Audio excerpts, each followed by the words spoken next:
ಹಾಗಾಗಿ ಸಚಿವರಲ್ಲಿ 4 ನಾನು ಉಪ ಪ್ರಶ್ನೆಗಳನ್ನು ಕೇಳಲಿಕ್ಕೆ ಬಯಸ್ತೇನೆ. ಒಂದನೇದ್ದು, ಪರೀಕ್ಷೆಯೊಳಗೆ ವಿದ್ಯಾರ್ಥಿಗಳ ಅಂಕ ಕಡಿಮೆ ತಗೊಂಡ್ರೆ ನೀವು ನೇರವಾಗಿ ಶಿಕ್ಷಕರಿಗೆ ಯಾಕೆ ಹೊಣೆ ಮಾಡ್ತೀರಿ? ಅವ್ರನ್ನ ಜವಾಬ್ದಾರಿ ಯಾಕೆ ಫಿಕ್ಸ್ ಮಾಡ್ತೀರಿ ಅವ್ರ ಮ್ಯಾಗ? ವಿದ್ಯಾರ್ಥಿಗಳ ಜವಾಬ್ದಾರಿ ಏನೂ ಇಲ್ವಾ?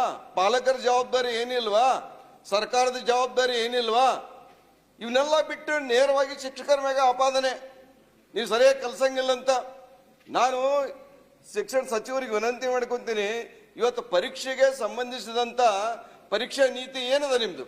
ಪರೀಕ್ಷಾ ನೀತಿ ಏನಪ್ಪ ಅಂದ್ರೆ, ಪರೀಕ್ಷೆದೊಳಗೆ ಯಾರು ಅನುತ್ತೀರ್ಣನೇ ಇಲ್ಲ ಅಂದ್ರೆ ಯಾರು ಫೇಲ್ ಆಗಂಗಿಲ್ಲ. ಇವತ್ತಿನ ಶಾಲಾ ಶಿಕ್ಷಣ ವ್ಯವಸ್ಥೆ ಒಳಗೆ 1 ರಿಂದ 9ರವರೆಗೆ ಫೇಲ ಇಲ್ಲ. ಪಾಲಕರು ಬಂದು ನನ್ನ ಮಗ ಸರಿಯಾಗಿ ಓದ್ತಕ್ ಬರ್ತಾ ಇಲ್ಲ, ಇನ್ನೂ ಬರ್ತಾ ಇಲ್ಲ, 5ನೇ ಸ್ಟ್ಯಾಂಡರ್ಡ್ ಇನ್ನೂ ಓದ್ಲಿ ಅಂತಾರ. ಅದಕ್ಕೆ ಕಾಯ್ದೆ ಇಲ್ಲ, ನಾ ಪಾಸ್ ಮಾಡಾರ. ವಿದ್ಯಾರ್ಥಿ 1 ರಿಂದ 9ರವರೆಗೆ 1 ರಿಂದ 9ವರೆಗೆ ಪಾಸ ಮೊದಲನೇ ಬಾರಿಗೆ SSLC ಪರೀಕ್ಷೆ ಫೇಸ್ ಮಾಡ್ತಾನೆ. ಶಾಲೆಗೆ ಬರ್ದಿದ್ರು ಪಾಸ್. ಈ ವ್ಯವಸ್ಥೆ ಶಿಕ್ಷಣ ವ್ಯವಸ್ಥೆ ಇರುವಾಗ ನೀವು SSLC ಒಳಗ ಯಾವ್ದೋ ಒಂದು ವಿಷಯದೊಳಗೆ ಅದೇ ಎಷ್ಟು ಫಿಕ್ಸ್ ಮಾಡಿರಿ?